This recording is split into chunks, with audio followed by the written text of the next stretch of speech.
कब्रों वाले कमरे में पुष्प लता आदि से चित्रित पच्चीकारी की गई है। इससे साफ जाहिर होता है कि मुमताज के मकबरे वाला कमरा ही शिव मंदिर का गर्भगृह है। संगमरमर की जाली में 108 कलश चित्रित और उसके ऊपर 108 कलश आरूढ़ हैं।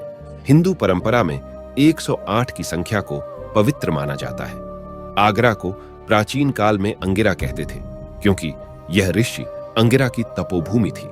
अंगिरा ऋषि भगवान शिव के उपासक थे। बहुत प्राचीन काल से ही आगरा में 5 शिव मंदिर बने थे। यहाँ के निवासी सदियों से इन 5 शिव मंदिरों में जाकर दर्शन व पूजन करते थे। लेकिन अब कुछ सदियों से बालकेश्वर, पृथ्वीनाथ, मनकामेश्वर और राजराजेश्वर नामक केवल 4 ही शिव मंदिर शेष हैं। 5वें शिव मंदिर को सदियों पूर्व कब्र में बदल दिया गया। स्पष्टतः वह 5वां शिव मंदिर आगरा के इष्टदेव नागराज अग्रेश्वर महादेव नागनाथेश्वर ही हैं, जो कि तेजोमहालय मंदिर उर्फ ताजमहल में प्रतिष्ठित थे।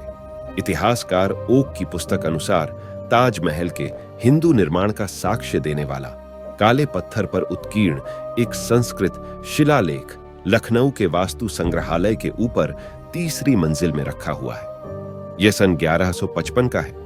उसमें राजा परमर्दिदेव के मंत्री सलक्षण द्वारा कहा गया है कि स्फटिक जैसा शुभ्र इंदुमौलीश्वर अर्थात भगवान शंकर का मंदिर बनाया गया, और उसमें यह भी लिखा है कि वह मंदिर इतना सुंदर था कि अगर उसमें शिवजी निवास करने आ गए तो शिवजी को कैलाश लौटने की इच्छा ही नहीं होगी।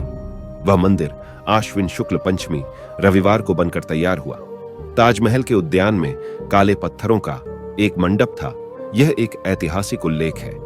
उसी में वह संस्कृत शिलालेख लगा था। उस शिलालेख को लॉर्ड कनिंघम ने जानबूझकर वटेश्वर शिलालेख कहा है, ताकि इतिहासकारों को भ्रम में डाला जा सके और ताजमहल के हिंदू निर्माण का रहस्य गुप्त रहे। आगरे से 70 मील दूर बटेश्वर में वह शिलालेख नहीं पाया गया, अतः उसे बटेश्वर शिलालेख कहना अंग्रेजी षड्यंत्र है।